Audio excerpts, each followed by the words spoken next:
Did you know that you experience a trauma bond not with someone else who's shared a similar trauma to yours, but your trauma bond is with you and the person who caused you the trauma, someone who abused you? And the reason is because we are wired to respond more positively to someone stopping hurting us than someone being nice. So if someone is just consistently nice, that's great. But if somebody's really mean to us and then they stop being mean to us, then we feel chemically so much more relief. And that becomes addictive. And that leads to a trauma bond. I'm going to explain this by reading one section of my book out of the chapter on love, page 253. When attachment isn't love, understanding trauma bonds. One of the most confusing parts of recovering from relationship trauma can be reconciling the complicated, intense feelings we carry for people who have harmed us. Many survivors describe feeling desperately attached to those who hurt them, anxious when separated, relieved when reunited, still hoping things will improve despite all the evidence. Sorry about my dog, he's making a lot of noise and requiring my attention. The biology of trauma bonds and attachment to potential.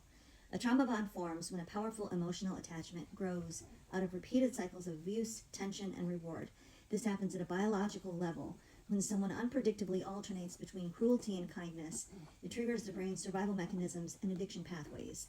This on-again, off-again mix of cruelty and kindness is a pattern psychologists call intermittent reinforcement, and the unpredictability is part of what makes the bond so strong.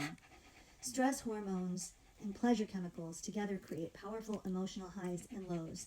The body's natural pain and pleasure system becomes dysregulated, which produces patterns that look and feel a lot like addiction. And the primitive attachment system, designed to keep us bonded to the caregivers we once needed for survival, overrides our logical read on danger. Many survivors describe their trauma bonds as the most powerful, quote, love they've ever felt.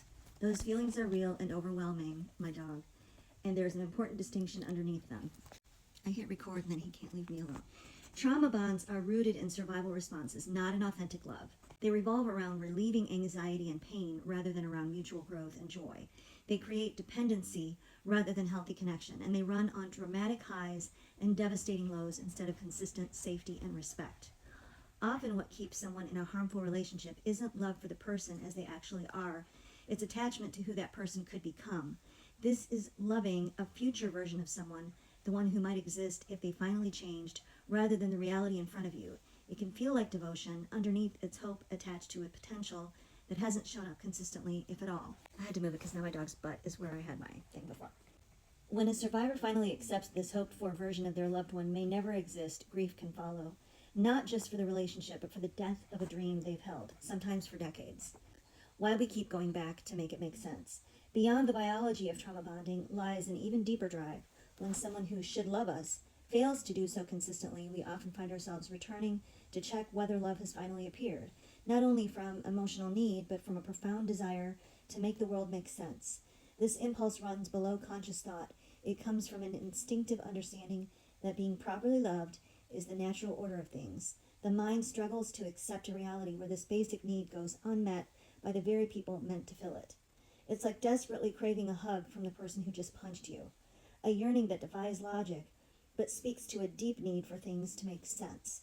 Even after a painful interaction that should logically push us away, survivors often feel an overwhelming urge to reconnect, as if pulled by gravity to repair the tear in how the relationships are supposed to work.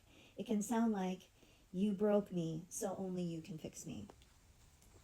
This isn't only attachment seeking security, it's the human spirit looking for the world to make sense because this relationship may violate our deepest sense of how things should be. When you see it through this lens, it's perfectly logical why someone would struggle to break free from such a dynamic. Of course we want the world to make sense. Who wouldn't? And in the next video, I'm going to read a list of how you can tell a trauma bond from healthy love side by side.